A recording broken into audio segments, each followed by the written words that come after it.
Okay, I think that worked. I guess we'll see. Hey, it worked. Look at that.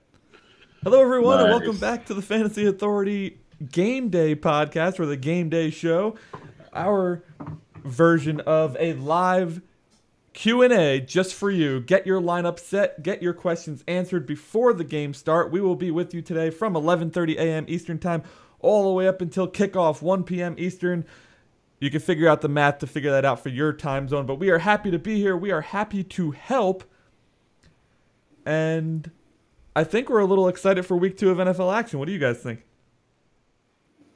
Hell yeah, we're excited, man. It's freaking football season. Excited for fantasy, not so much Colts football, but fantasy. Yeah, bring it on. Well, Kai, we're gonna have to get you a new team. I mean, I got 2 teams here, Chicago and Pittsburgh, as I have both of their items on, the hat and the shirt, so we can get you a new honorary team until Andrew Luck gets back. You know what? I like it. Chicago and Pittsburgh, buy low, sell high. I like it. You know what's worse than rooting for a bad team? Rooting for 2 teams, like Ryan Williams over here. Oh, man. Oh, gosh. So you probably recognize myself, Anthony Pinzone, Ryan Williams, Kevin Steele. You can just see the TFA logo for some reason. Kev, get that video on, man. But our boy Kai Brewer is joining us this morning for a little bit of the show. He's going to be helping us answer your questions, talking a little bit about his article, things like that. Gosh, where do we start, guys? I guess the biggest news of the day, one of the hottest pickups on the waiver wire this week at quarterback was Sam Bradford. He had a fantastic week last week against the New Orleans Saints, so of course that made him a hot commodity. Word just came out, Sam Bradford's not going to play today. He has knee soreness. So now the Minnesota Vikings are going into Pittsburgh with Case Keenum as the starting quarterback. Are we fading all Vikings offense and starting all Steelers? And anybody feel free to jump in on that first. I mean, I saw plenty of Case Keenum last year for the Rams, and I want no part of that. I don't want I think at this point the Rams fans, Eagles fans, Vikings fans can start a support group for Sam Bradford's knee, I think. But yeah, I don't even know if I'm starting Stephon Diggs. I don't know. Maybe in the flex, but I don't want to count on him as a wide receiver 1 or 2. A Case Keenum? Yeah. Well, you got to start your good players, right? Because we saw that Kenny Britt even last year found some good weeks, even with Case Keenum being bad. So I think that this though would lead me to maybe not start Dalvin Cook. The game script could be somewhat in a sense where they're just forced to have Keenum out there throwing 30 to 35 times. I mean, and maybe, we saw Cook be involved in the passing game on Monday night, so maybe he can get some of those. He had 5 targets on Monday, but it's just a really scary proposition for this Vikings team. And if the Steelers are a defense on your waiver wire and you were like looking at your defenses thinking that, oh man, I don't have the Cardinals or I don't have the Ravens who everybody are talking about this week, or the Seahawks, then go out and get the Steelers. Even with Stephon Tuitt not playing, they should be able to get in there, get some sacks, and force Keenum to turn the ball over.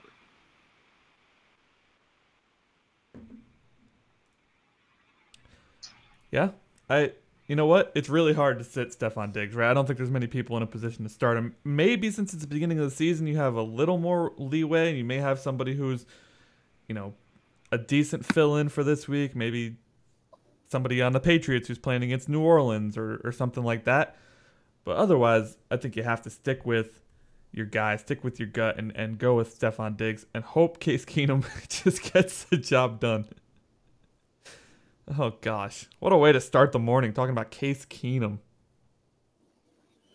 I think you said it best, though, Anthony. Go grab the Steelers' defense. Their schedule even looks nice coming up. They got week 3, they got at Chicago, week 4 at Baltimore, and Joe Flacco in that offense doesn't scare me that much. And then they get Blake Bortles in week 5. So you could start them at least the next 4 weeks if you pick up the Steelers. 100%. You're dead on there. And defenses are sadly a thing that we still have to talk about because leagues still have them. So if you're still playing a defense, check out that Steelers defense going against Case Keenum. That's a hot matchup today. Just taking a look at the lineup here for today, guys. We're seeing two teams that did not play last week. Dolphins and the Buccaneers both had a bye due to Hurricane Irma. Now they both get their starts. Tampa is back in Tampa with Chicago coming to town. And then Miami is over in LA. They've been in LA actually for weeks now, all of last week and all of this week, to go head-to-head with the Chargers. Both teams seem to be underdogs in their matchups going in. Let's start with Tampa and Chicago. Ryan, what are you expecting from your Bears today? Is this a fade day for Bears? And how about that Buccaneers team? What should we look for from them? Well, I think the Buccaneers starting middle linebacker is out, Alexander. And with him being out, I feel like Tariq Cohen should still be a guy that is in play for you this week. This Bears team is going to be awful. And it's going to be hard to watch, but hopefully they can make this somewhat of a competitive matchup because Glennon is back in Tampa Bay, right? So the defense knows Glennon. Glennon knows the defense. So it's I'm excited to see who kind of wins out in that matchup there. And I think, if you have Jordan Howard, unless you have any other options there who are in, one of these high-scoring affairs, I'd probably be leaning to maybe sit him because he came up on the injury report and he's expected to play, but it's just like a limited Jordan Howard, knowing how good Tariq Cohen is and knowing that the Bears are probably going to be playing from behind in a lot of this game. It could just be a good game for them to get Tariq Cohen some more touches and better usage there. As far as the Tampa Bay side goes, really excited to see this team take the field for the first time. I think Deshaun Jackson is going to get loose against this defense. Him and Jameis Winston were hooking up a lot in the preseason. If you guys are watching Hard Knocks there, I think they have a lot of plays that they want to roll out. Jaquiz Rodgers is just going to eat against this Bears defense. Kyle Long is also supposed to be out too, so it could be a long day for the Bears offense, but I think everything on Tampa looks good.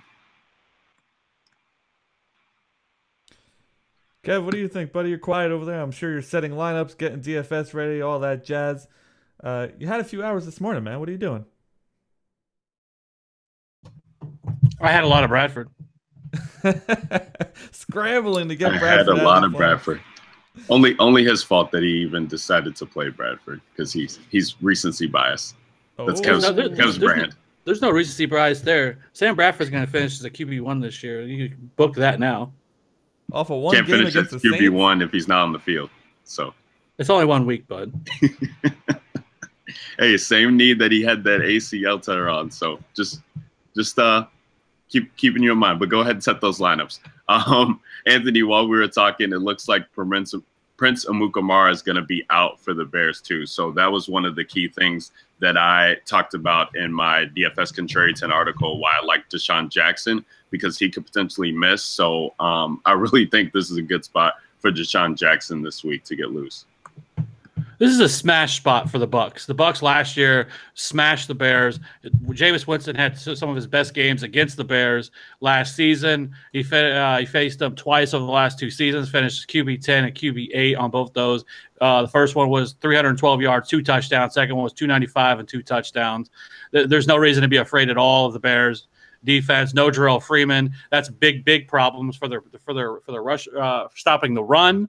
So I think you feel great about Jaquiz Rodgers. If you look last season, the 5 games Jaquiz Rodgers started last year, 17 touches, scored double-digit fantasy points in 4 of those 5 games. So you feel great about Jaquiz Rodgers. I'm not one bit worried about anything the Bears have to offer. I'm firing up the Bucs defense. I have no faith whatsoever in Mike Glennon. Mike Glennon's terrible, not to mention the fact that the Bucs, have all of his tendencies. He's obviously played, they've scouted against him, he obviously coming from the Bucs. There's really nobody on the Bears side of the football that I'd even play outside of Tariq Cohen and PPR formats. I think Jordan Howard is a very risky RB2. Certainly somebody that I would not be afraid to bench this week, because the Bucs, front is definitely scary, especially with adding Chris Baker from the Redskins last year, who was a stud, to go along with Gerald McCoy. So I don't think this is a good game script this week for Jordan Howard. So if you have somebody else starting his place, I certainly would. I don't think that he's this lock by any means. I think we're starting to see I think you're going to see plenty of this from the Bears, where it's going to be game script dependent. Last week, Jordan Howard played 56.7% of the team's snaps, and he averaged 70.6 of the snaps per game from the weeks 3 through 17 last year. So I think it's clearly a problem. Tariq Cohen's going to see a ton of the field today. So he's really the only guy that I feel great about. I think you can, in deeper formats, play like a Zach Miller or a Kendall Wright. But outside of that, I wouldn't play anybody. On the Bucs side of the football, like I said, I think Winston, Rodgers, Mike Evans, Deshaun Jackson, Cameron Breit, fire them all up, feel great about it. And, I would actually look to stash Chris Godwin as well. Likely should see wide receiver 3 duties before the end of the season. So if Chris Godwin's available in any formats, I would look to add him in any 12-team league. Kevin is awake. He's alive. So we have our first question. Good stuff on that, Kev. Coming from our boy Philip Studer. He's on his other account, PostRelax24. Looks like a shout out to Jeff Gordon there. So my boy. Alex Smith or Matt Ryan this week? Matt Ryan all day. All day. You got the Sunday night boost that you get, typically more high-scoring games. And I know the Packers defense looked great last week, but most of that was the Seahawks offensive line. The Falcons offensive line way better. And they're going to have to score against Rodgers and those weapons. They're going to have to score. I think the Chiefs can play, and Kevin can speak more to this, but the Chiefs can play more run-heavy with Kareem Hunt and maybe test those Eagles corners. But against that Eagles defense, even at home, I like Matt Ryan better. For sure. Yeah, you can't overthink this at all. It's Matt Ryan, and it's not even close. Both of these games against the Packers last year went over 60 points. I just think that there is just so much to be had on the Packers side, and Matt Ryan makes that offense go. As much as Devontae Freeman, I really liked him going into the season, but it's just, from a standpoint that I think that Matt Ryan has really, found his own, and I don't think Kyle Shanahan was a part of that. I think that, Steve Sarkisian is coming in there, and he's trying to utilize Matt Ryan and the weapons that he has in ways to get Julio more involved, to get Tevin Coleman on the field, to get Austin Hooper out there to be able to catch passes even in, 11 personnel. So really, really love Matt Ryan this week. I think that Alex Smith is just in a great position to hand the ball off a ton of times to Kareem Hunt, who we saw just annihilate this Patriots team in Foxborough. There's no reason why he shouldn't be able to get loose for 100 yards again against this Eagles defense on the road here.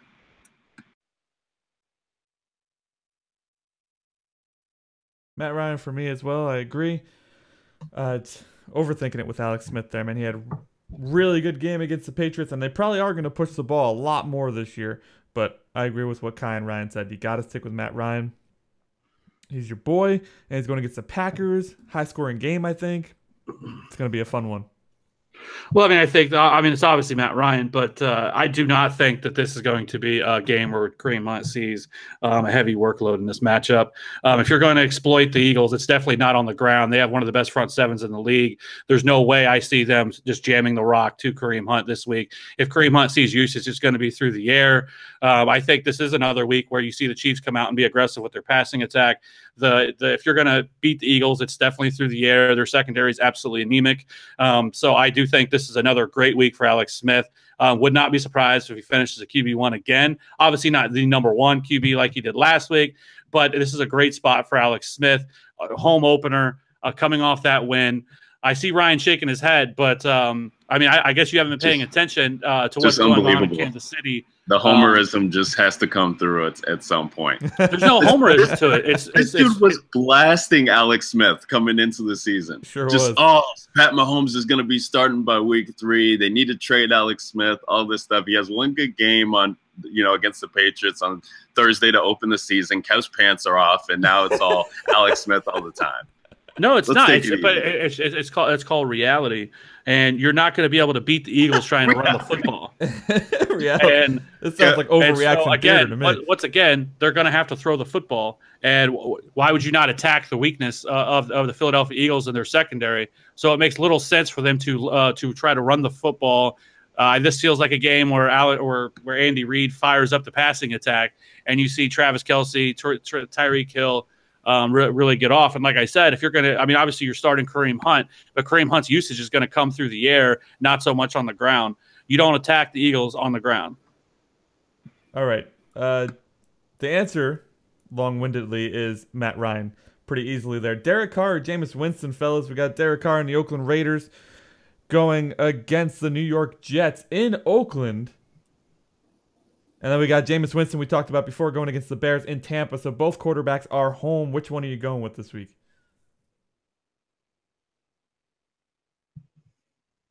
Kev, you want to start us off? Jameis Winston. Really? Well, you hate Derek Carr. All right. But it has nothing to do with that. I feel like this could be a smash spot where they just smash them through the first half. And I think that they don't really need to lean on the pass all that much. So I feel like that I think Marshawn Lynch goes off this week against what it is, just an probably you could almost – I don't know if the Jets could beat some college teams, let alone have any shot against the Raiders. So I just feel like game script – we could see Derek Carr out of the football game by halftime. So I would rather go with the one where I feel like has a little bit higher ceiling, and that's Jameis Winston. Everybody agree? Yeah, I have to agree with that.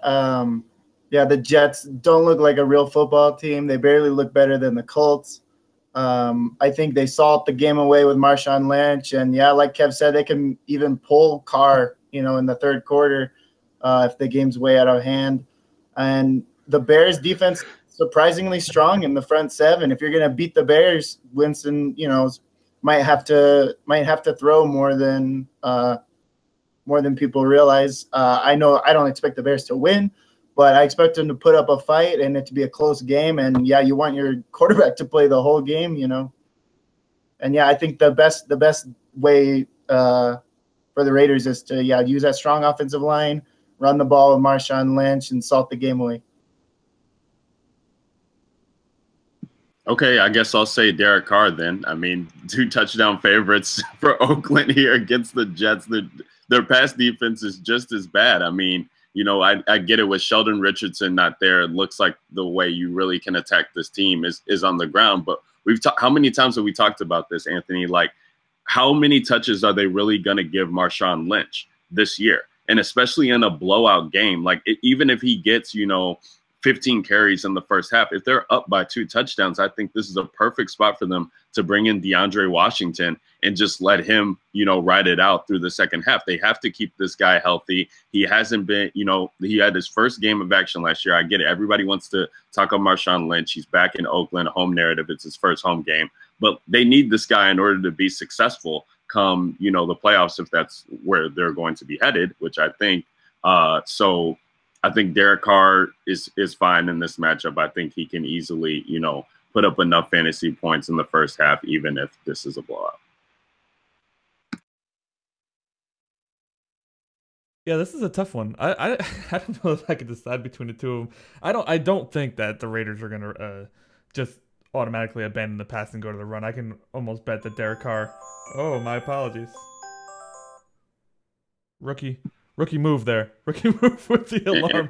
Anthony, we are live now, so it's okay. You don't need to set the reminders. Yes. I don't know. I actually like Derek Carr a lot going against the Jets, but I can see why you would pick Winston. I would probably lean Carr as well. I think Winston's is probably the most overhyped quarterback this season, if I'm being honest. Next question we have is Cameron Breit or Hunter Henry in a PPR league? Oh my gosh, Cameron Breit for sure. He's going to be on the field, I think, in 11 personnel, 12 personnel, it doesn't matter. I think Breit's just out there. He's just a great offensive weapon. I think that he has a great, strong rapport with Jameis Winston, who should be able to find him. And we just saw what Austin Hooper did against this Bears defense, right? So I think you're salivating at the chance to start Cameron Breit there. Hunter Henry, on the other hand, he was on a milk carton last week. We couldn't even find him in that Monday night game. It didn't look like he was even touching the field with Antonio Gates there. So I need to see it from Hunter Henry first, especially if my other option is Breit. I would tend to agree that it's Breit here. Anybody disagree?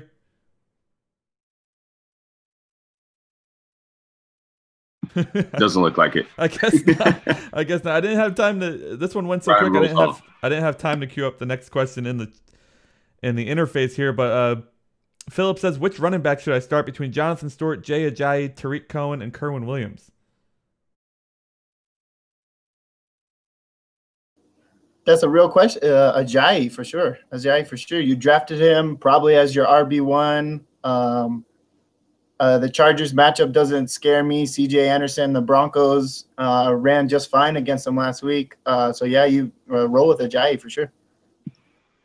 I don't understand why people are questioning Ajayi this week. It's like, if you go back and watch the Chargers and Denver game, C.J. Anderson got hosed on so many plays. Like, he was so close to having a 100-yard, 2-touchdown game easily against this team. And there was just a couple bad breaks. He had a touchdown that he scored, but then it got pulled back for holding. And then he had another couple carries in the red zone, and he didn't get the chance to get it in. And then they would go up and give it to Benny Fowler. So, if C.J. Anderson has that type of game, I think people are just chomping at the bit to start Ajayi this week. And I think because he didn't play in week 1, people are having questions. But yeah, there's no doubt. You started Ajayi, you drafted him. Kerwin Williams, I'm just not too sold on it. Even with him being the starter, I just can't buy into that hype right now. Jonathan Stewart, I think, is in a good position as well, as Buffalo actually is not a solid run defense as some might think. They do limit pass catching backs, but as far as on the ground, they do give up yardage there. So, and we saw that last week. Cam Newton is not going to be running the ball as much. Ron Rivera was serious about that. So Jonathan Stewart will be in line to get some of those red zone touches this year. Yeah, I think it's Ajayi and Stewart pretty easily here. I mean, Cohen is a nice to have, and maybe he ends up blowing up in PPR leagues and he becomes a dependable week-to-week option, but we really don't know. And we don't know what to expect from Kerwin Williams either. We know what we're getting from Ajayi and Stewart. I think you got to stick with what you know. So what was it? So obviously it's Ajayi. That's not even a question. But then it was Jonathan Stewart, C.J. Anderson, and Tariq Cohen? No, Tariq Cohen and Kerwin Williams. And a PPR? It doesn't say. I think it's standard usually. Standard, yeah.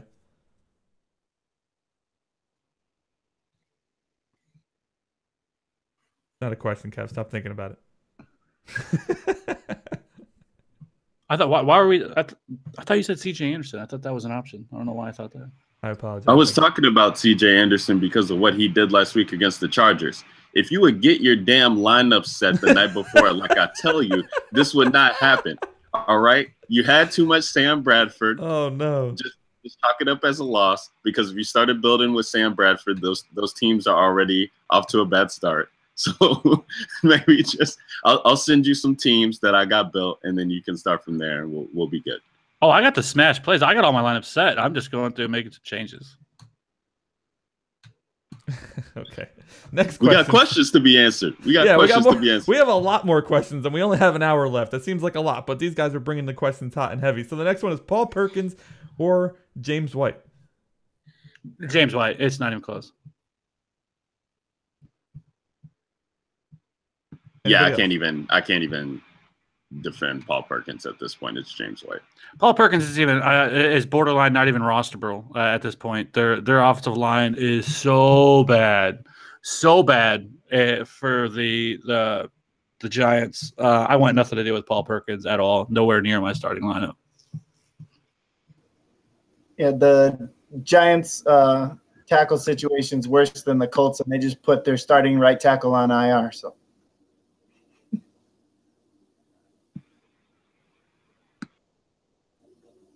Okay, so pretty easy, James White there. Sorry, I have to keep muting and unmuting so you guys don't hear my keyboard go clickety click click. All right, anyways. Next question is a bunch of wide receivers here. Philip needs help picking which receivers to go with, so I put it up on the screen, guys. If you have the YouTube open, it's Jeremy Maclin, Randall Cobb, Emmanuel Sanders, Brandon Marshall, and Tyrell Williams. I don't quite know how many he needs here. So let's say 2 and 1. Let's say pick 3 of those guys. Okay, well, it's obviously among 4 because Brandon Marshall is immediately crossed off of that list. It's not even. Oh, he needs 2. He needs 2. I'm sorry. He needs 2. Oh man, this is tough. Honestly, my thoughts would be to go. Is it standard? Yes. Tyrell and Maclin, I guess. I really like Maclin this week. I think he's in a great matchup here going against the Browns. He saw a huge play last week for a touchdown. Emmanuel Sanders, just as long as he's tied to Simeon, it's just really hard to start him. I get it with the Cowboys being in Denver. Scandrick is supposed to miss, so that kind of helps him out a little bit. But Simeon really does favor Demaryius Thomas a little bit more, and now you got to factor in Benny Fowler there. So, and Randall Cobb this week, I think that he is going to see a difficult matchup on the outside with some true font there in some situations as they try and get Jordy freed up. So I would go Tyrell and Sanders, or Tyrell and Maclin. Yo, the hate against the Finns this week is going way too far. I feel like everybody thinks that the Los Angeles Chargers are just going to run over these guys. I don't see that happening. I don't think Tyrell Williams is going to do much of anything. I would go Randall Cobb and Jeremy Maclin. I don't think it's too difficult of a choice on this one. Anyone else? I can't really see you guys too well, so you have to kind of use your voices instead of your nodding and stuff. Yeah, I'd probably go Randall Cobb there. And I mean, I don't. Yeah, it's Randall Cobb and Maclin. I do think Tyrell Williams is in a nice bounce back spot this week, but I'm not starting him over them. We all just have different answers all over the place. That's how it usually goes. I like Maclin this week. Antonio Brown. We all know he's Antonio Brown, but he did torch the Browns last week. He's liable to see a bunch of targets again from Flacco in that offense. But I think Manny Sanders, you got to start Manny Sanders this week. 100 yards, 2 touchdowns, book it. Like Ryan said, Orlando Scandrick is going to be out this week with a hand injury. But Byron Jones, their nickelback, he plays a lot of free safety, but plays some nickel for them, and he's been dealing with a groin injury. Their second-round pick's been dealing with a tweaked ankle too. The Dallas secondary is banged up hard. It's in Denver, and they're going to have to score though because the Dallas offense is going to put up points. I like Emmanuel Sanders to get behind for at least 2 deep balls against the Dallas team. Lots of differing opinions here. Hopefully that helped you out with your roster decisions this week, Philip. As usual, you have to add a little bit of your own opinion in there. So the next question we have is another receiver question, guys. Jarvis Landry, Brandon Marshall, or Sammy Watkins in the flex spot. Trying to see if this is a PPR or a standard. It does not say. Machine, if you want to let us know if that's PPR or standard, we can probably better answer that, but go forward with both here, I guess, guys. Ryan, what do you think? This one's tough. I saw this one come through in the chat. I guess I'm leaning Jarvis Landry. I don't really feel comfortable about it, but I believe one of the safeties for the Chargers is going to be out.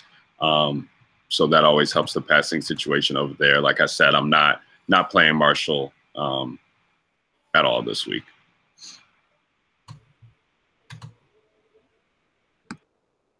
Any other thoughts? I'd probably go Sammy Watkins. I'm just not high on Jarvis Landry.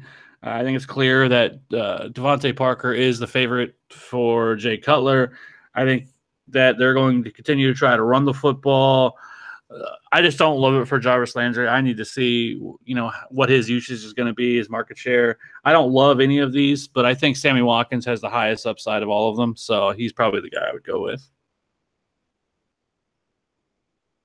I'd have to go with Landry myself. It's a standard league, he said, so it does definitely bring down his value quite a bit there. But Sammy Watkins, I mean, we saw what his usage was, and it wasn't that great.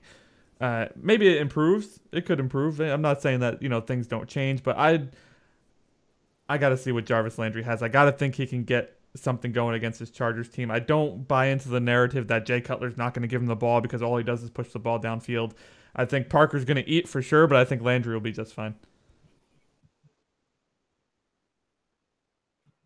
Any other thoughts on that, guys? We have a quarterback question coming up next.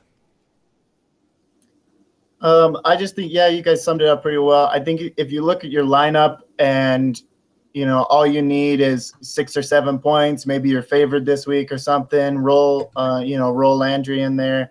But yeah, like Kev said, with the upside, going against Josh Norman, but he shouldn't see Norman on, all the snaps. So yeah, I like the upside there more with Watkins. And yeah, you can't start Brandon Marshall until he does something besides one catch. You can't start Marshall. Yeah, that Marshall value plummeted. Well, I think we need to pump the brakes a little bit. If Odell Beckham plays, then I think that opens up the entire offense, and then I think Brandon Marshall could become a thing. So to just write him off after 1 week, I think is a little silly. And it sounds like Odell Beckham's going to play. So as long as Odell Beckham's on the field, I think it helps the entire offense.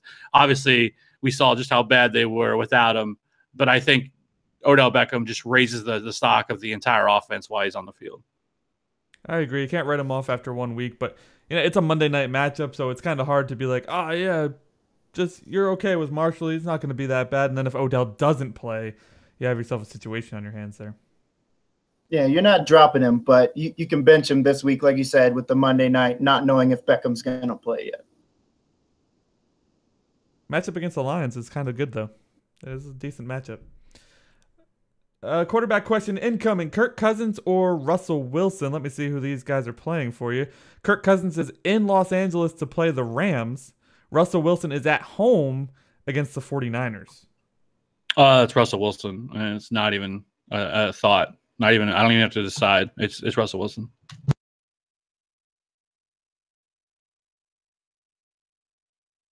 Are the other two awake?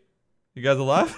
No, I was trying to get off mute there. I let Kevin get his time to shine for a little bit since he's answering quick now. The weather in Seattle is something to monitor. It would be Wilson easily for me before this report's coming out, but it looks like there's going to be heavy rain out there in Seattle.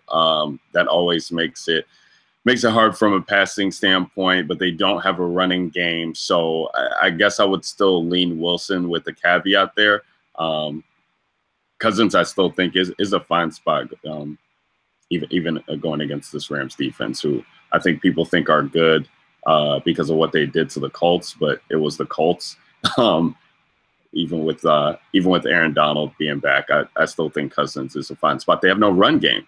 Period. So Cousins is going to pass. We saw them even implement Chris Thompson even more so than Rob Kelly last week.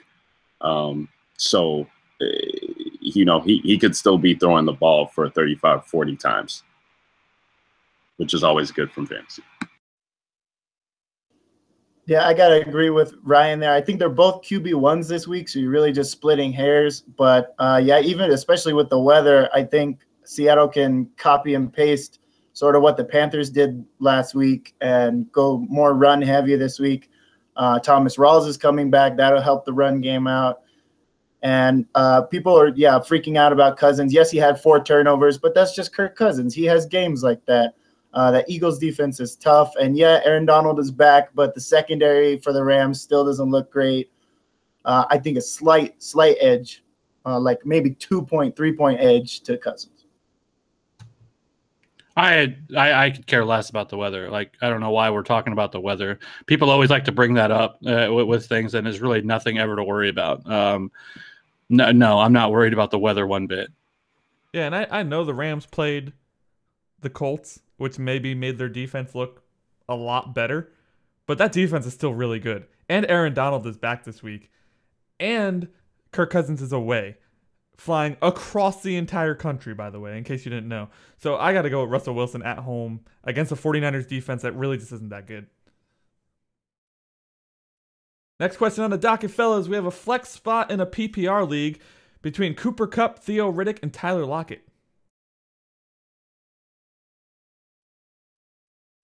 I think I'd like to answer, not for myself, but for Kevin, and say you got to start Cooper Kupp, right? It's Cooper Kupp mania. That is fantastic. It was Cooper Kupp, and who are the other two? Cooper Kupp, Theo Riddick, Tyler Lockett. Yeah, I probably even hell with it. Let's go Cooper Kupp, baby. Why not? Cooper Kupp mania taking over. Theo Riddick, I think, would be the second one in a good spot there too. Which Amir Abdullah did not look great last week in his first game back. So he would still be second. But I think Cooper Kupp, man, he's got Jared Goff. That's his boy, man. They're loving each other. Preseason is spilling over into the regular season. He's able to find them. They're moving them all over the field. It's looking good for Cooper Kupp. I like Cooper Kupp a lot this week, too. I'm actually starting him in a league myself. So I'm going to go with Cooper Kupp.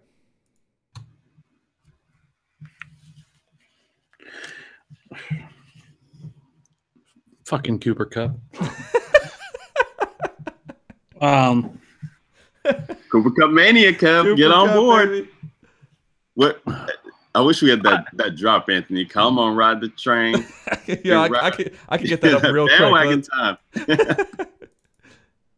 I mean, I think it's close between Theo Riddick and Cooper Kupp. Yeah.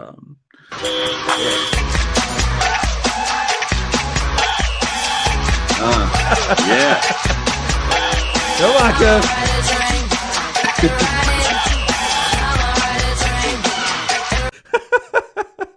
Get on board the Cooper Kupp train, baby. Let's get it. All right, I guess go Cooper Kupp then. Can't disagree with that song. The eye roll and everything, it made it perfect. All right, Cooper Kupp's the play there. Let's go ahead and transition to our next question, which is back from Philip. He has a flex in a standard league between Tyreek Cohen, Alshon Jeffrey, Emmanuel Sanders, and Kerwin Williams.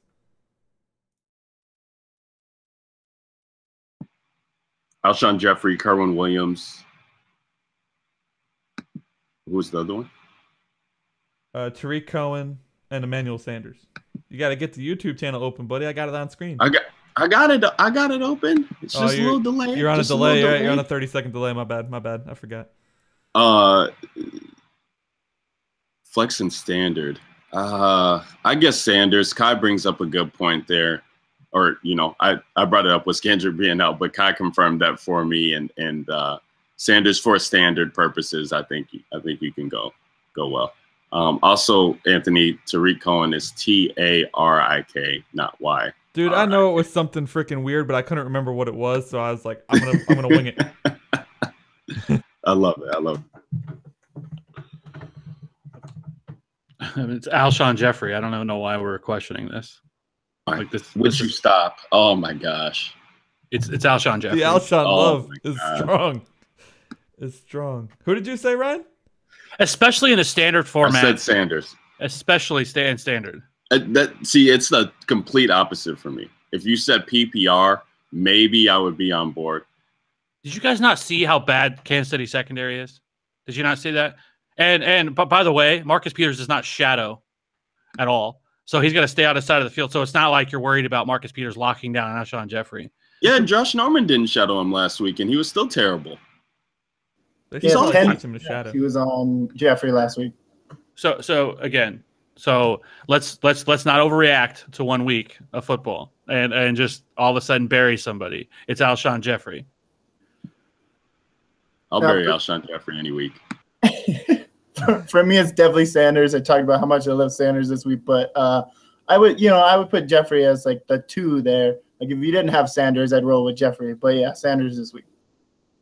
I agree. I think Cohen and Williams aren't really in this conversation yet, Philip. I think we don't know enough about them yet to consider them. So between Sanders and Jeffrey, I'm probably leaning Sanders, but I am curious to see what Jeffrey does. What's the deal with all these like no-name receivers kind of just climbing up the boards? You guys watch the Thursday night game with Cincinnati, and Andy Dalton's just feeding this wide receiver I've never even heard of. I don't even remember his name now.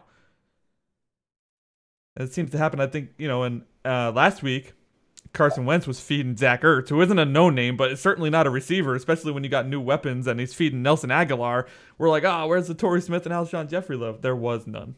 I think Alex Erickson might be who you're thinking of from the... Erickson, oh my gosh, yeah. You are correct.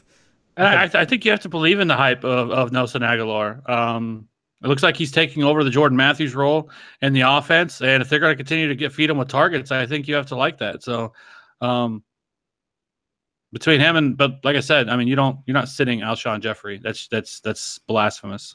I was getting ready to give Kev props. It took him 45 minutes to say something viable on the pod, and then he had just had to go back and bring up Alshon. So never mind. We need to write we need to write these down, like all of our calls, so that way, like when I'm just lapping the field on you and these, then we can just come back and be like, see, guys, don't listen to Ryan, listen to Kevin, because Kevin is smart, and Ryan just has hot takes. By the way, no love in the chat for the Ride of the Train song. I am a little bit surprised in you guys. I expected better. Next question, guys, is another quarterback question between Ben Roethlisberger and Drew Brees. Breezy is facing the Patriots at home in New Orleans, but I know you guys expect New Orleans to get crushed. And then Pittsburgh, where are you, Pittsburgh? They're also at home. They're playing the Minnesota Vikings with Case Keenum at the helm. Ryan, start us off, buddy. Steelers fan. Let's go. Yeah, so I think it's Steelers defense for me is where I'm leaning. Even with Stephon Tuitt, Ben Roethlisberger, you mean? It's Roethlisberger versus Brees. Sorry. Oh, my bad. I was looking at something else. Roethlisberger, it's splitting hairs. I mean, we had another one with the close quarterbacks with Wilson and Cousins earlier, but I mean, you're talking about two of the best quarterbacks at home. In regards to from a fantasy standpoint, they both have just terrible road splits. I like them both this week. I think that they're, maybe I would lean Brees just from the standpoint of it looks like the Steelers are pretty much going to smash the Vikings with Sam Bradford being out. So this could be a game that could be over if you fall into that line of thinking. Whereas the New England Patriots, we know what Tom Brady can keep any game close. So Brees might be in line to throw for 300 yards and 5 touchdowns like we've seen from before. It is interesting that this is only, I believe, the second time that Brady has been in New Orleans since Drew Brees has been there. And the first time that these guys played, Drew Brees did have 5 touchdowns. So,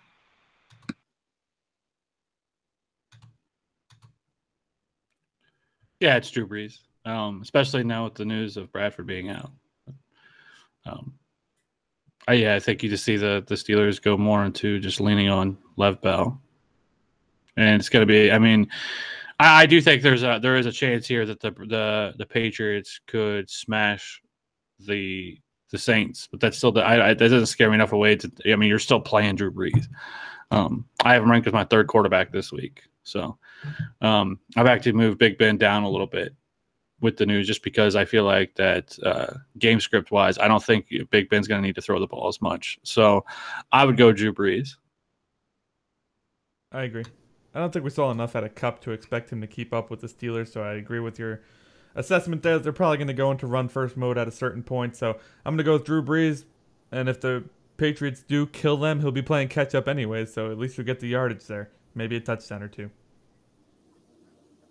Yeah, agreed for sure. Even if you look at Brees' games from last year, his best games came when the opponent scored 30 or more points.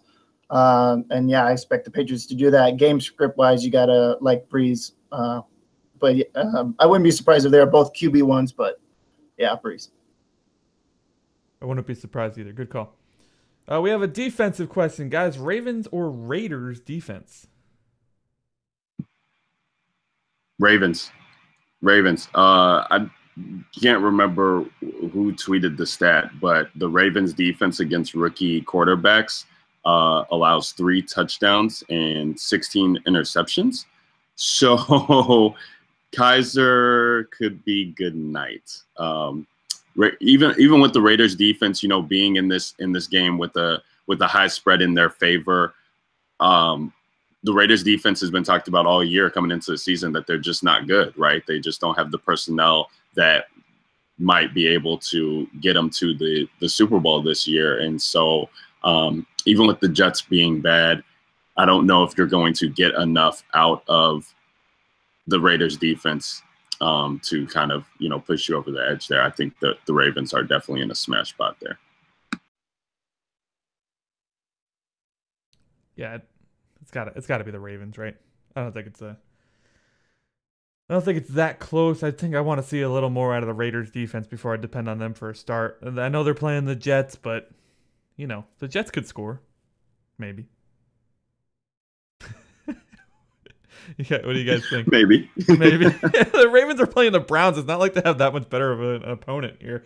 I mean, Kaiser looked okay, but he's still a rookie.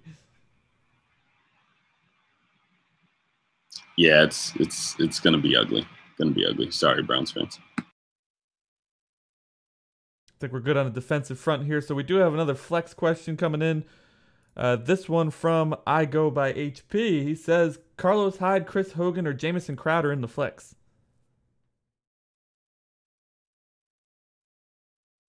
Kev, what do you think? Carlos Hyde, Chris Hogan, or Jamison Crowder? Flex spot. Chris Hogan. I think he eats this week. I think you see the Patriots obviously get back on track. I think Chris Hogan soaks up a lot of the targets. No Danny Amendola. I think that he sees 7 to 10 targets today and has the ability to take it deep. We know that the Saints secondary is absolutely atrocious. So, I'm all aboard Chris Hogan this week. Yeah, hate agreeing with Kev, but it's definitely Hogan. Not close. You should do it a lot more. You'd be right more often. I mean, it sucks to have to bench Carlos Hyde, but I think, you go with Hogan. They know what Brandon Cooks can do, and I think they focus most of what little secondary talent they do have to stopping Brandon Cooks. And with them, Amendola not playing, Hogan should get more underneath targets. He should get deep targets. Ride the Hogan train. That sounds terrible. Sounds like an awful train. That is not a train I want to be a part of. So real quick, what are you guys doing with T.Y. Hilton this week? I think he's an interesting topic. Obviously, you drafted him with high draft capital. What are you guys doing with T.Y. Hilton? Playing him. Absolutely playing him. Jacoby Brissett. Look at that. Fist bump from Kev. Oh, my gosh. 2 agrees in a row. But, I think Jacoby Brissett, even with him having limited time to know this playbook, I think he's infinitely better than Scott Tolzien being out there. If you watch this guy play when they rolled him out in the preseason a couple of years ago when he was battling Jimmy Garoppolo for that backup spot there, this dude has some zip on the ball, and he will be able to get T.Y. the ball. I mean, when you think about a new quarterback coming into the system, what do you want to do, right? You're probably going to go to the best option that is available to you, and that's T.Y. I think he's just going to try and get it to T.Y. as much as he can, and you got to start T.Y. this week. Yeah, I think you can start him. The coach should be behind for the whole game again. That's even Tolzien, Hasselbeck. In years past, when the backup comes in, they just force feed T.Y. the ball.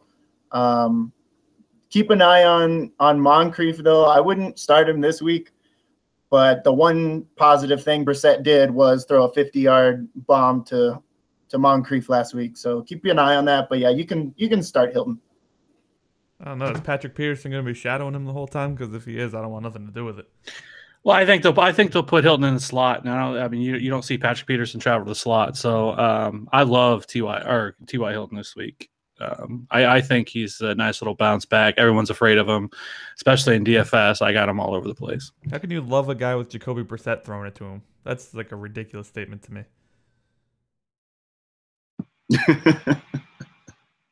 I mean, we just said on the podcast to bench all of the Colts players, and now we're like, oh, I love T.Y. Get the T.Y.'s on my bench. That was before Brissett was named the starter. I don't give a shit if it's Brissett, if it's Tolzien. I don't care who it is. He's on my bench. I'm not starting T.Y.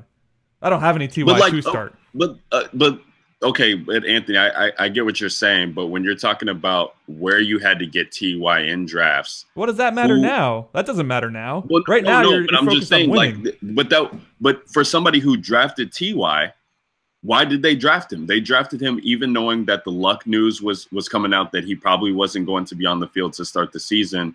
And they still thought that they were still getting a guy who's a viable wide receiver one, even with luck not on the field. So I think that who are you starting over this guy, right? A lot of people. Like, who could possibly be on your bench? Like, I wouldn't start a J.J. Nelson over him. I wouldn't start Cooper Kupp over him. There's not a lot of guys I would start that were on the waiver wire this week over T.Y. Hilton. I mean, I can't say for whoever people have. Obviously, it's going to be based on your situation and what you have. But I mean, since I draft wide receiver heavy, I'd probably have better options to start over T.Y. here, and hopefully you guys do too. But I don't care if it's Jacoby Brissett. What has he shown to us to be like, oh yeah, Jacoby Brissett's starting, so T.Y. is all over the place, especially if it's not a PPR league. If it's not a PPR league, he's definitely out. In a PPR, I guess I could see it, but I am not loving T.Y. Hilton. I would find almost anybody to put in there over him. Well, Brissett did throw the ball more than 15 yards down the field last week, so that's different from Scott Tolzien already. So he did. He had one lucky pass to Moncrief, and then that was the end of his day. We have another question coming up about, gosh, I forget what this is about. Flex spot, running back spot? It doesn't say. I think it's a running back spot. CJ Procise, LeGarrette Blount, or Adrian Peterson?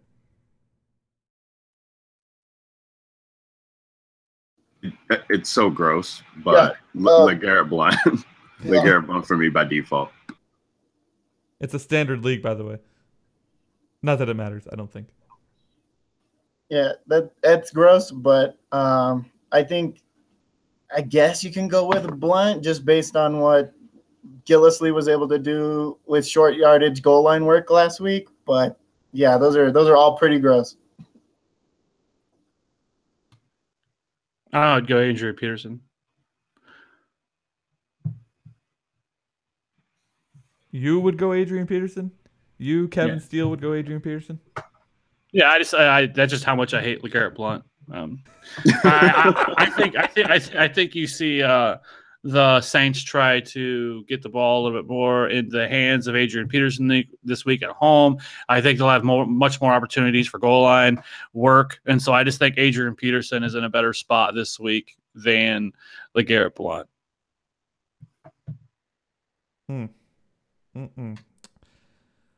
Well, I think I saw something that said Mark Ingram had 29 snaps, Kamara had 21, and Peterson had 9. That's not a guy I'm willing to put any value on. I'll go with Blount just purely for the fact that he's going to get the carries. He's going to get the volume. Peterson may not even get 10 touches. Well, I think a lot of that was, how the game went. They were behind, most of the game, like third quarter and fourth quarter against the Saints. They were trying to get Peterson involved in the end zone early on. He had some carries in the red zone. He had a target in the end zone. But I don't know. You just have to ask yourself, is Sean Payton going to use him less because he's been complaining, or use him more to sort of satisfy him from his complaints? When Mark Ingram has complained in the past, he's sat him on the bench. So, yeah, I just really hope that, he just pisses me off, Sean Payton, because Mark Ingram was clear. It wasn't even close how much better the guy was and the Saints were when that dude was on the field and he was out there being utilized as a pass catching back, which is unbelievable that he's come to this, which he's a viable pass catching back as well as a runner. It's like Mark Ingram would be such a great fantasy asset if Sean Payton would just get over himself and realize that this dude's okay. Okay, he fumbled the ball a couple times last year or whatever. You need to get over it. They're just better when he's on the field, and it's costing them some games not utilizing him for his talent. So hopefully we don't have to see this again this week. The Saints did also lose their right tackle last week too, so more reasons to bench Adrian Peterson. Good question here coming in from Philip. He says, if Simeon has another good game, are you picking him up as a QB2? I mean, it would have to be like a really super deep league. I don't think what you saw last week is sustainable from him. So, I mean, unless there's just absolutely nobody else out there, there's a lot more options out there that I'd rather have than Trevor Simeon. Yeah, only in 2 QB formats would I be even considering picking up Simeon. I'd pick him up in a 2 QB or super flex league. I think the hate on Simeon, he's limited as a quarterback, but it's gone a little bit too far. This is only his second season. He already looks better than he did last year, and I'm not saying, start him every week, but yeah, he's worth owning, and especially in 2 QB leagues. Yeah, I think so as well. What's that? I just wanted to bless Ryan's face. He had a monster sneeze just now. Appreciate that, guy. Appreciate that. Oh, man. I agree, though. I think Simeon maybe in 2 QB leagues would be an option there. I don't know that he'll be an option to start on a week-to-week basis in standard and regular redraft leagues, but stranger things have happened, so you never know. Keep the questions coming, guys. Remember, hit us up on Twitter at @FF_authority. Head on over to the website, thefantasyauthority.com. There's tons of new content each and every week to get you ready for your weekly matchups.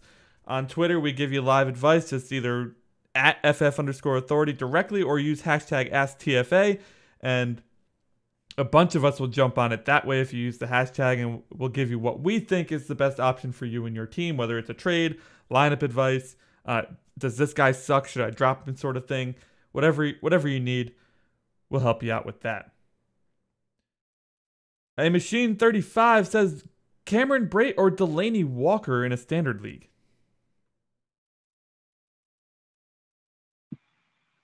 I'm gonna go Delaney Walker here. Even as bad as the Bears looked last week, allowing those 2 catches to Austin Hooper, just unbelievable. Delaney Walker has smashed the Jacksonville Jaguars in these rivalry matchups that they've faced. He's absolutely destroyed them, and I think that a lot of people aren't thinking about him because with Eric Decker being there and Corey Davis and everything like that. But it's not a good week for their outside receivers, right? Because of AJ Bouye and Jalen Ramsey being on the other side. So I think Mariota tries to utilize the middle of the field this week, and you could see Delaney Walker just, being a great play. I think he easily finishes as a tight end 1 this week, and I think he's the top 5 tight end. I agree with everything Ryan just said. I think if this were like a week 10 question, maybe Decker knows more of the offense and takes more of those routes away from Delaney. But yeah, I think you roll with your starter. Walker's probably, drafted as your starter. You can go with them. I like Breit this week too, but I wouldn't expect him to do what Austin Hooper did last week. So yeah, I think, you don't overthink it. You go with Delaney Walker.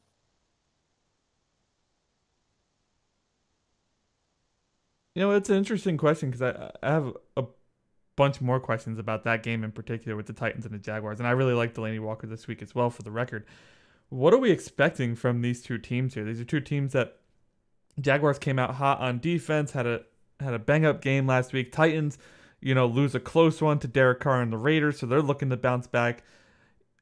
What are we expecting from the Jaguars? Are we expecting the Jaguars defense, first of all, to continue the trend upwards into a dominant defense? And then are we expecting this to be a running heavy game, right? There's Leonard Fournette, it's DeMarco Murray, it's head-to-head. Or do we see a Mariota Bortles kind of let's battle it out situation? Lots of questions there, I know, but just I'm very curious about this game. This is one of those games where people ask a question, I'm not really sure how to answer it because I don't know. I don't think Delaney's in a smash spot. I think the Jaguars defense is actually for real, and I think they're legit.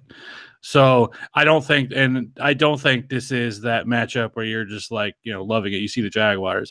I do think it's much closer. And I think, I think Breit actually may have the better matchup, but I think you still go with Delaney, but it's very close. But the Jaguar, like I said, the Jaguars defense is definitely for real. I mean, and they're going to look to slow the pace down, play ball controlled offense, run it through Leonard Fournette. The rare compliment to Ryan had his DFS article he wrote this week was excellent. It's probably the only one that he'll write all year that's that good, but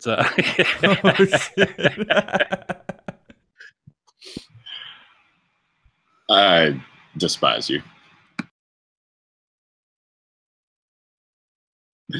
Oh man. No, Delaney Walker, top 5 tight end. Just book it.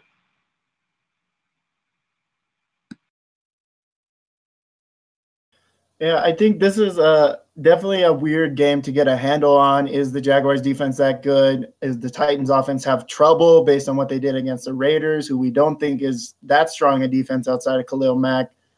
I think Kevin's right. The Jaguars defense is for real, but I would hesitate to start them this week against the Titans. You probably don't have better options at defense off the waivers than the Jags, but I see this game going in a way that the Jags try to do exactly what they did last week. They try to give the ball to Leonard Fournette 25 to 30 times. They try to win with defense, but I think the Titans are too stubborn for that. We saw really how terrible the Texans looked, 3 days ago against the Bengals, who aren't world beaters on defense. So I don't think the Jags are, it's ready to move them up above Denver and Seattle and the Giants and teams like that. But could they be creeping towards the top 5? Yeah, probably. But I don't think you're scared to start your Titans. I think if you need to start Corey Davis, you can. If you need to start Delaney Walker, you can. You roll out DeMarco Murray just as normal. I wouldn't be too scared. But, yeah, this is an interesting game. Because, we don't know what to expect the rest of the season from the Titans based on how they looked in week 1. And we don't know what to expect from the Jags based on how they looked in week 1. Right, exactly. And this is a kind of the excitement of the early season matchups, right? Because you don't know what to expect.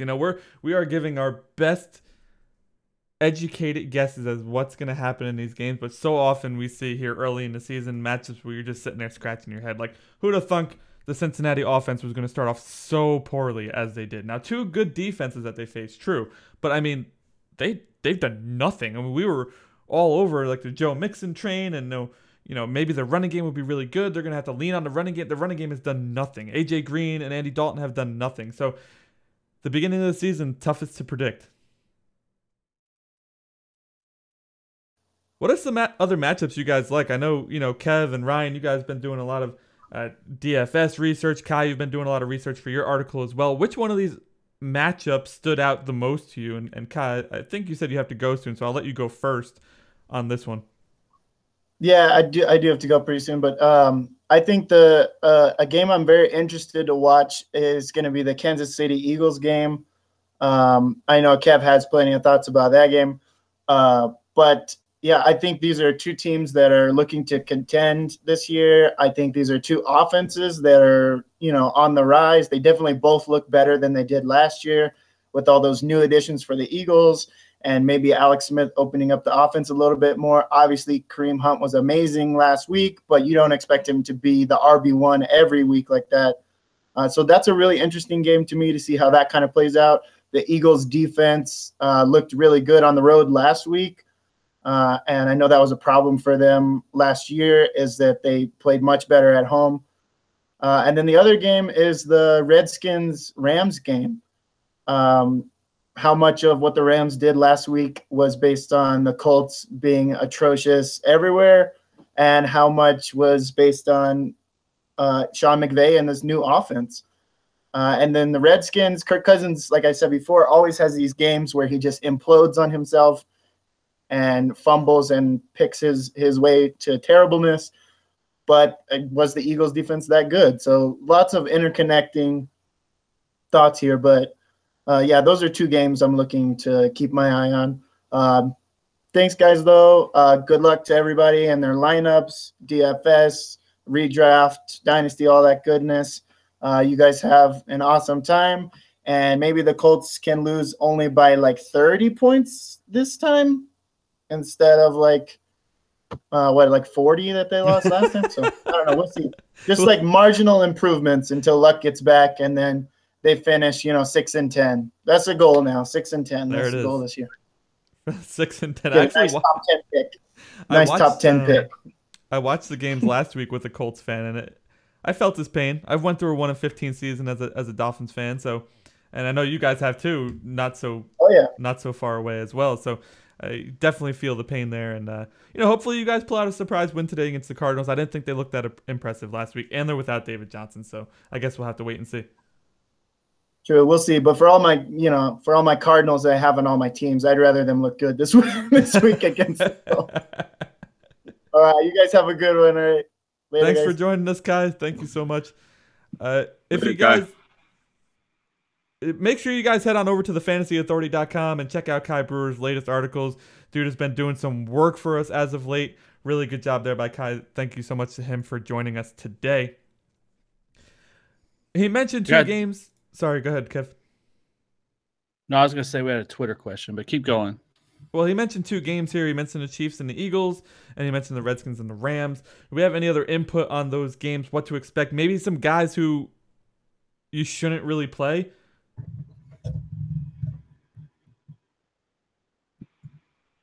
In those two games, in those two matchups, yeah. I mean, Chiefs defense was really, really good last year. Is there anybody on the Eagles offense you're avoiding other than LeGarrette Blount, which we heard from Kev before? But he also said that the Eagles secondary is the Chiefs secondary is really bad. So what are we looking at in these matchups? Alshon Jeffrey. Alshon? Sit Alshon. They're going to start the debate already. You can't just blindly say sit Alshon. Like, what are the options? Who are the plays? I didn't say sit Alshon. I just said I would avoid Alshon. For what, though? I mean, you're starting Alshon Jeffrey. He's okay. Think about this. This will put it into perspective for you because I've had a debate with both of you guys on this. If I had T.Y. and Alshon on my team, I'm starting T.Y. Alshon. What? I stick with the quarterback. I like T.Y. Hilton this week, but I would go Alshon. I got to stick with the quarterback. If you're talking about two guys who I guess they're not a similar role or even a similar skill set, but it's just two situations that I'm looking at. If you're to say, oh, this guy has Carson Wentz thrown it to him and this guy has Jacoby Brissett, all right, and they're both number one receivers on their teams, I got to go with Alshon. We do have one more question from YouTube right now before we get to that Twitter question, Kev, because I know you probably have a bunch of Twitter questions here. This one comes from Machine. He says, Christian McCaffrey or CJ Anderson in a PPR league?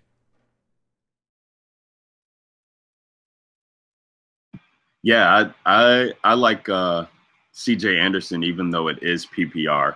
I just think the Buffalo Bills are just pretty stout against pass-catching backs. And it just makes me want to not play him in this matchup. So it is a little bit tough there, but I think CJ Anderson is able to get something going this week. And he looked great last week, man. So I'm going with him once again. I love Cam Newton this week. This would be CMC for me. I think he sees plenty of targets. I don't think the Bills are all that great. We're kind of looking at them as after they just played the Jets. I think this is a great matchup for Cam. I think this is a great matchup for Kelvin Benjamin and Greg Olsen, and I really like Christian McCaffrey this week. I would play him over C.J. Anderson. I agree. I'd probably play him over C.J. Anderson as well. I don't know. C.J. Anderson never gets me excited. He never is a guy who I'm like, oh yeah, C.J. Anderson. I feel comfortable playing that guy. It just doesn't happen. They obviously don't like him. They only brought him back on a 1-year deal, right? And they keep pulling in other backs to try to compete with him. I don't know. Christian McCaffrey, he's explosive. He's very involved in the passing game. This is a PPR league. I got to go with McCaffrey in it. Kev, you said you had a Twitter question for us. Let's get it, man. Do I start Fleener? So it's Fleener or Ertz in a PPR.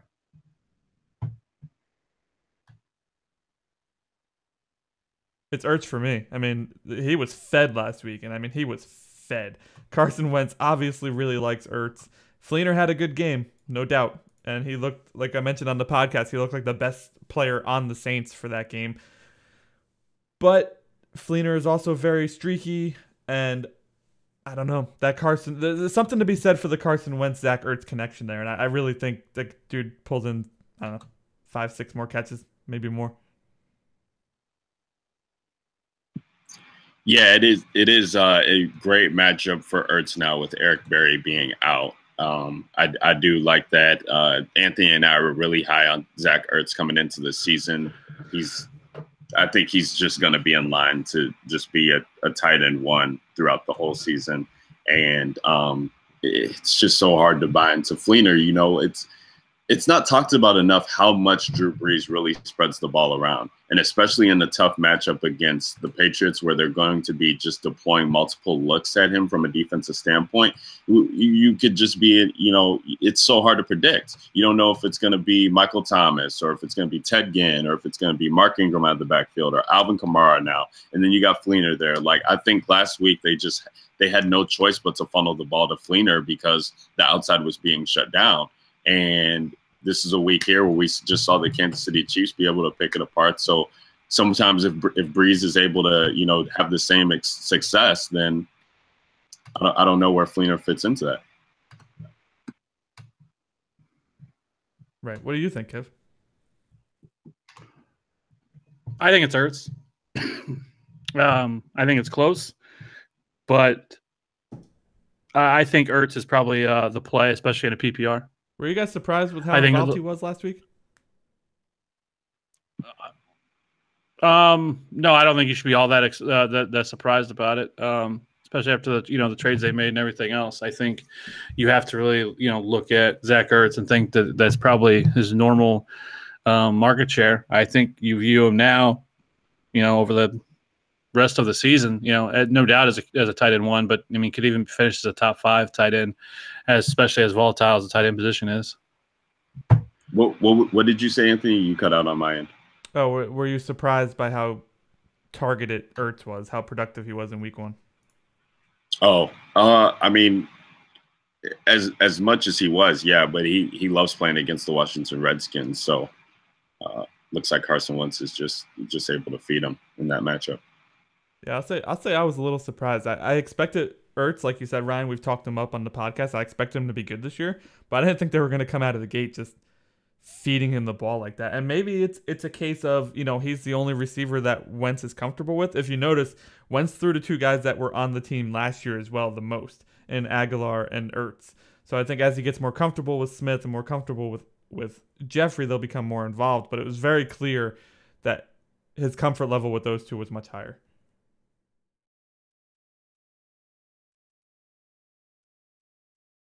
Philip says, no Kerwin Williams or no Tariq Cohen even in the flex?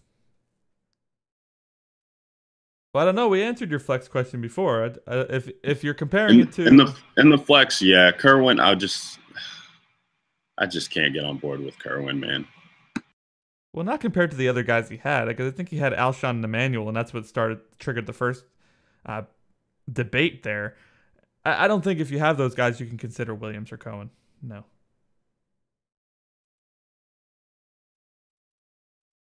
Sunday night game, guys. Falcons, Packers, expecting a huge fantasy performance here from both teams. In fact, you guys will be proud. I did actually do a little. So have you heard of this draft.com? It's one of these new DFS things where you draft against another person and then you're entered into this tournament or whatever. So I just did my first draft on this thing. And good for you, Anthony. Both of us, well, actually, he stacked this game a lot more than I did, but he took Aaron Rodgers, Julio Jones, and Jordy Nelson from this game. I went with Matt Ryan, although I did not really want to.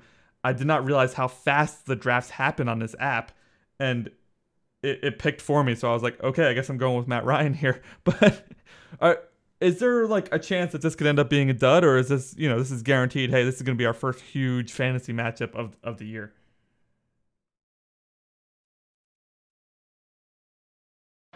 I hope it is what we expect it to be.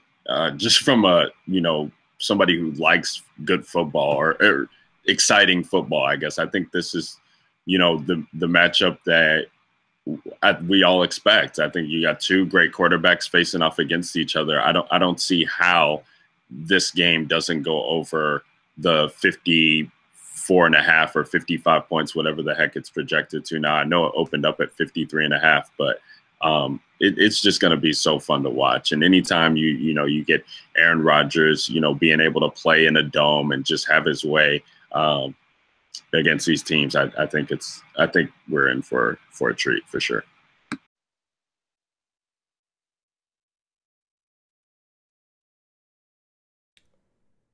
Yeah, I hope so as well. Actually, you know what? I did. You guys are going to be really super proud of me because I actually did a DraftKings lineup too because they have that new format, the NFL Pick'em. Have you guys done one of those yet? I have not done one, so you're going to have to let us know how it is. It's pretty cool. Look at this, man, Anthony. This is great, man. Last 10 minutes, and you're telling us about your DFS teams. This is perfect. Listen, so I like to dabble, right? I'm not going to put in $25 in matchups or 30 or 50 or whatever in a week. But if I put in like a $3 here, $3 there, I like to dabble a little bit.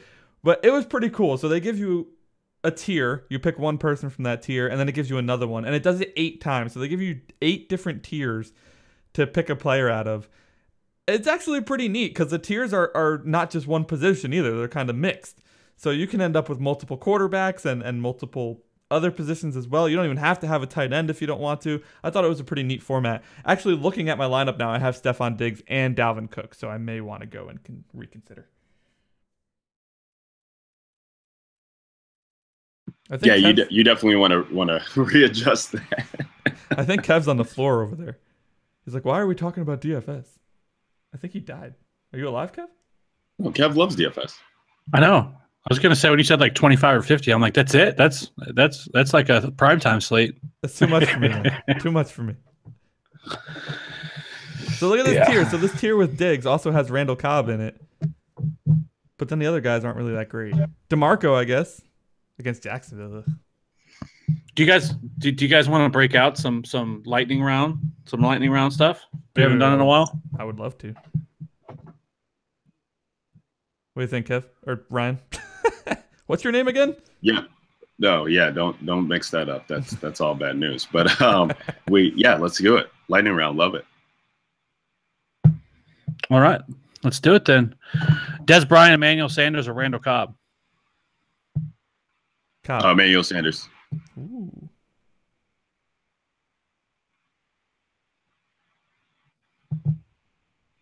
Manny Sanders. Yeah. Lightning round, Kev. Where are you? I was waiting for your response. I said Cobb. I'm Cobb too. It's so hard to sit, Des, but yeah, you got to go there. Blunt, Hyde, or Gore? Blunt, Hyde, or Gore? Hyde. Yeah. Blunt. Get out of here. Blunt. Terrible take. Move on. Don't listen to Ryan Williams. That's awful. Buck Allen or Adam Thielen, half-point PPR. Thielen. Buck. Yeah, I'm riding that Buck train. I love me some Javorius Allen this week. Devontae Parker or Kelvin Benjamin? Benjamin. Parker. I like Stills. Novarette, give me Parker. I like Stills, he says.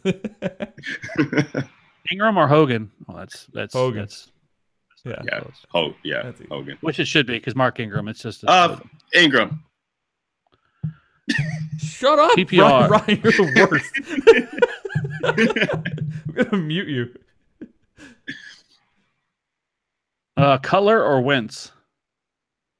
Oh, man. Wentz. Wentz. I know it's Kansas City, but still. We don't know what to expect from Cutler.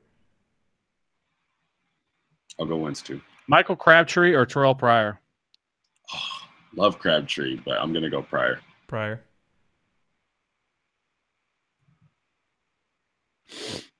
CJ Anderson or Jacquizz Rodgers? It's always the opposite of whoever Anderson is. Jacquizz Rodgers, though, in that, for sure. Yeah, me too. Jordan Howard or Terrence West? This is like one of the rare times, but I think Terrence West. No, it's Howard. Howard. If he's healthy. Yeah, we can't like Buck and West. Unless you're Kevin. I mean, they're playing the Browns. Crowder or Diggs? Full PPR. God. Diggs. Yeah, with Case Keenum though. Diggs. Still Diggs, yeah. Somebody's got to get the ball. Martavis Bryant or Brandon Marshall. Martavis. God, people are that down on Martavis after one bad game. Come on. Overreaction theater. It happens every time. Jeez. McCaffrey or Odell in my flex spot. That's not even and he has Brandon Marshall on the bench. Give me McCaffrey or Odell? Yeah, Odell. Is he worried that he's not going to play, I think? And then if he doesn't play, you have Brandon. You can still plug in Brandon Marshall if he doesn't, but it sounds like it's wheels up for Odell this week. We got to go Odell. Wheels up. Diggs or Parker, half-point PPR. This shouldn't have been close, but now with normally Diggs, but I'd probably go Parker here. I'd go Parker here now without so tough. Kenny Golladay or Wright? Kenny Golladay.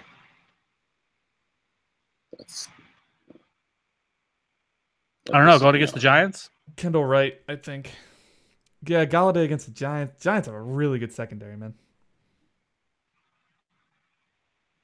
I'm still sticking with mine. Golladay. What about full PPR? Okay, so here's another one with the same one but added. Flex PPR, Cup, Kendall Wright, or Golladay? Cup.